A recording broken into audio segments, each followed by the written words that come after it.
Assalamualaikum warahmatullahi wabarakatuh.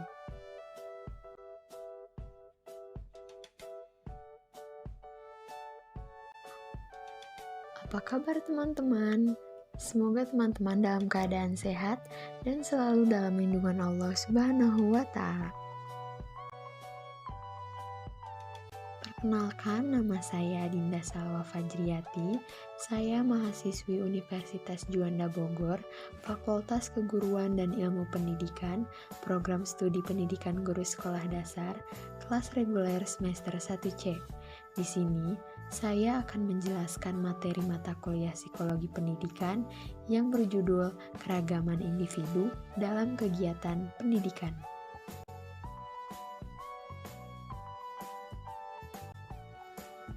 Yang pertama, temperamen. Apa itu temperamen? Temperamen adalah gaya perilaku seseorang dan cara khasnya dalam memberi tanggapan. Beberapa individu bertemperamen aktif, sedangkan yang lainnya tenang. Menurut Dutch dan kawan-kawan, temperamen adalah gaya tingkah laku.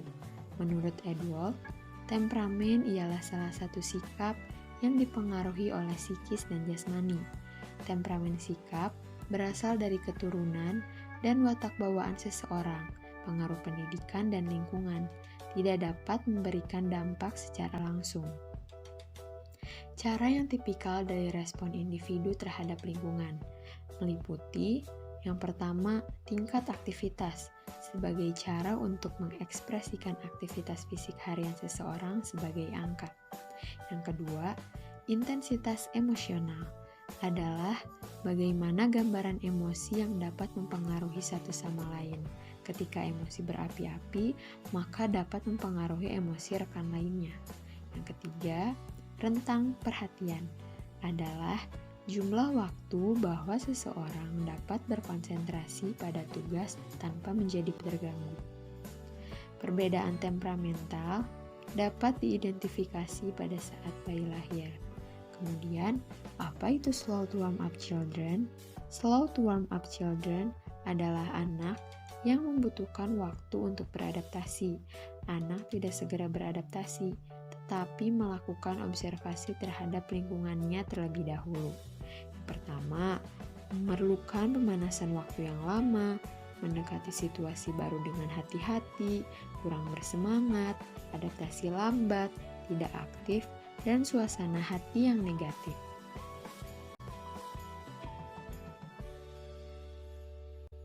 Selanjutnya, tipe temperamen. Tipe temperamen dibagi menjadi dua, yaitu easy chill dan difficult chill. Easy chill adalah anak-anak yang memiliki suasana hati positif. Biasanya, anak-anak dengan tipe ini mudah beradaptasi dengan orang dan pengalaman baru, serta memiliki rutinitas yang teratur. Selain itu, anak-anak dengan tipe ini mampu menunjukkan dengan baik perasaan terdalamnya, seperti rutinitas yang teratur pada masa bayi, periang, merespon secara positif, dan cepat terhadap pengalaman baru. Contohnya, melakukan kegiatan secara teratur, seperti makan dan tidur secara teratur. Kemudian, difficult chill. Difficult chill adalah keluh kesah orang tua, yaitu ketika si buah hati susah makan atau memilih makanan.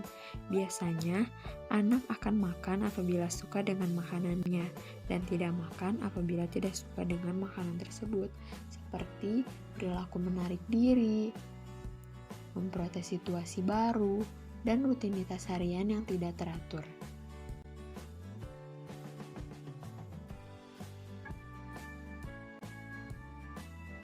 Selanjutnya, minat.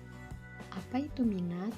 Minat adalah suatu perpaduan keinginan dan kemauan yang dapat berkembang jika ada motivasi. Kesukaan individu terhadap topik-topik atau kegiatan tertentu, atau disebut Concise Encyclopedia of Psychology. Minat mempengaruhi anak dalam bentuk dan intensitas aspirasi, mendukung cita-cita anak seperti menjadi dokter, guru, dan tentara. Yang kedua, pendorong motivasi yang kuat, mendukung dan memberi motivasi kepada anak dengan hal-hal yang ia sukai. Yang ketiga, prestasi selalu dipengaruhi oleh jenis dan intensitas minat pribadi. Misalnya, si anak menyukai pelajaran bahasa Inggris dan nilainya selalu bagus. Yang keempat, minat sejak masa kanak-kanak menjadi minat seumur hidup. Misalnya, dari kecil si anak sudah menyukai kegiatan melukis, lalu diasah terus dan saat dewasa ia menjadi pelukis yang handal, dan dari kegiatan itu dapat dijadikan bisnis. Selanjutnya, gaya belajar.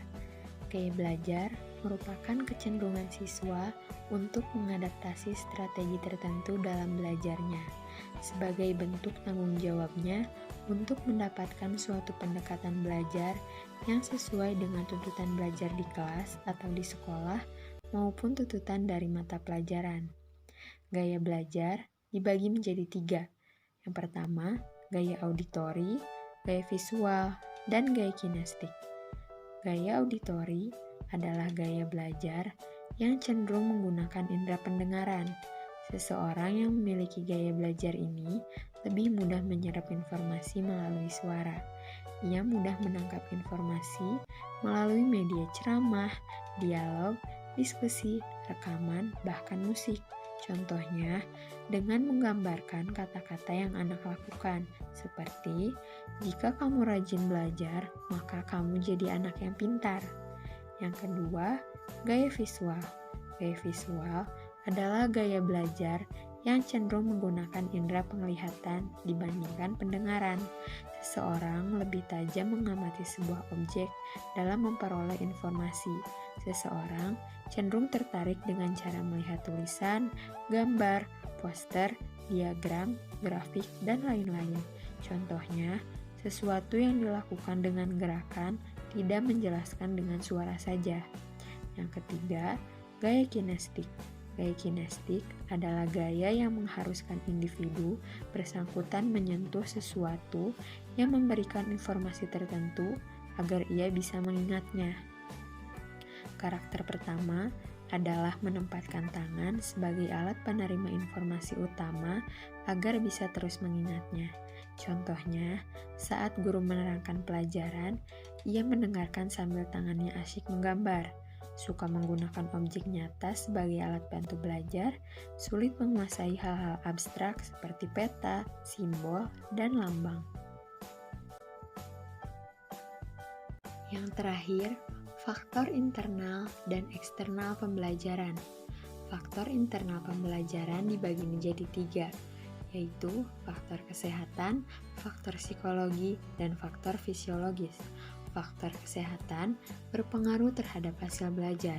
Proses belajar seseorang akan terganggu jika kesehatan seseorang terganggu. Selain itu juga akan kurang bersemangat, mudah pusing, dan mudah mengantuk. Yang kedua, faktor psikologi meliputi intelijensi. Intelijensi adalah kecakapan untuk menghadapi dan menyesuaikan ke dalam situasi yang baru dengan cepat dan efektif. Yang kedua, perhatian. Perhatian adalah keaktifan jiwa yang dipertinggi semata-mata tertuju kepada suatu objek. Yang ketiga, minat. Minat adalah perpaduan keinginan dan kemauan yang dapat berkembang jika ada motivasi. Yang keempat, bakat. Bakat adalah kemampuan bawaan sebagai potensi yang perlu dilatih dan dikembangkan agar dapat terwujud. Yang kelima, motivasi. Motivasi adalah dorongan yang ada pada diri anak untuk melakukan suatu tindakan. Yang keenam, kesiapan. Kesiapan adalah kesediaan untuk memberi respon atau berinteraksi. Yang terakhir, faktor fisiologis. Faktor fisiologis adalah kemampuan umum jasmani dan tegangan otot yang menandai tingkat kebugaran organ tubuh, dapat mempengaruhi semangat intensitas seseorang dalam mengikuti pembelajaran.